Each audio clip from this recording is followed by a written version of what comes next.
Welcome to Encountering Christ, a podcast about meeting Jesus in the ordinary moments of life, learning how to invite others into those encounters, and exploring practical ways to recognize Christ at work in our daily rhythms.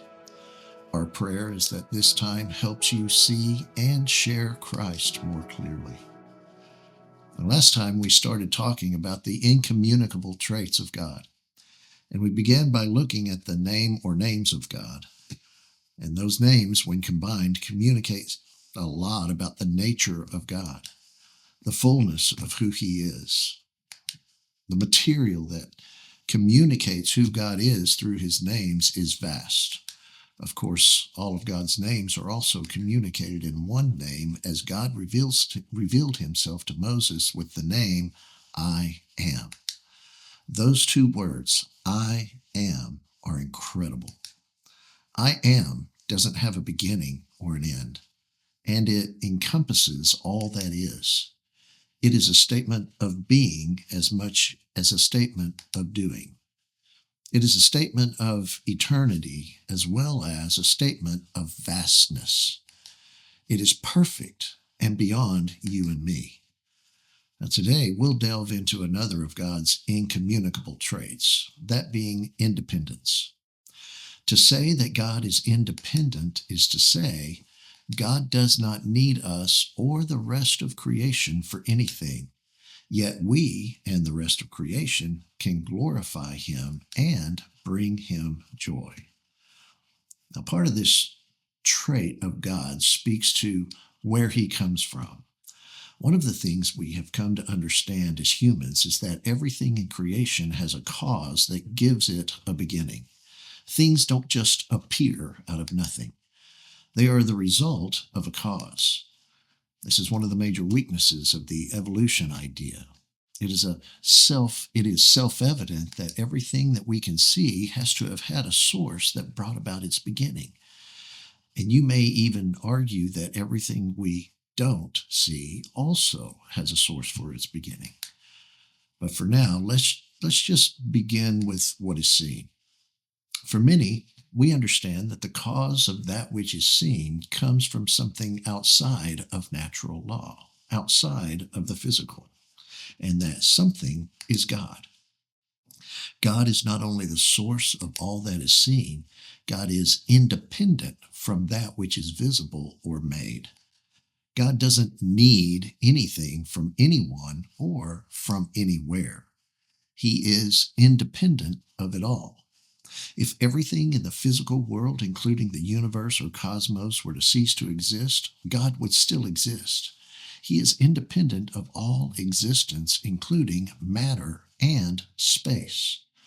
Acts 17, verse 24 says, "The God who made the world and everything in it is the Lord of heaven and earth, and does not live in temples built by hands. And He is not served by human hands as if He needed anything, because He Himself gives all men life and breath and everything else." God doesn't need us in order to exist or be who He is. We neither increase Him nor decrease Him. He is not lonely without us. He does not need our honor and respect to fulfill Himself. The reason for our existence is not found in the idea that God needs anything from us. And let's add to that. Not only is God independent, only God is independent. There is no other being in any other setting that is independent. Everything else in all existence needs Him, and He needs nothing else in all existence. Revelation 4:11 says this, "You are worthy, our Lord and God, to receive glory and honor and power, for You created all things, and by Your will they were created and have their being." This is the nature of God. As He described it Himself, He said this, "I am who I am." God is independent in and of Himself. However, that doesn't mean that He is a stoic rock. He can receive love and glory.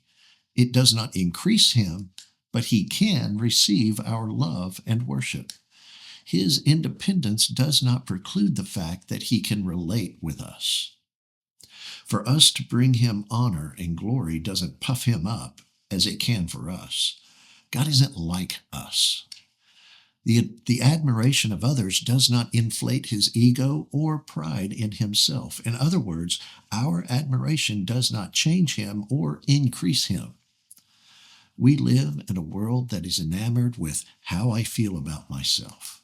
And this mindset makes it difficult for us to comprehend a being that is not increased or decreased based on the perception of others or on how he views himself.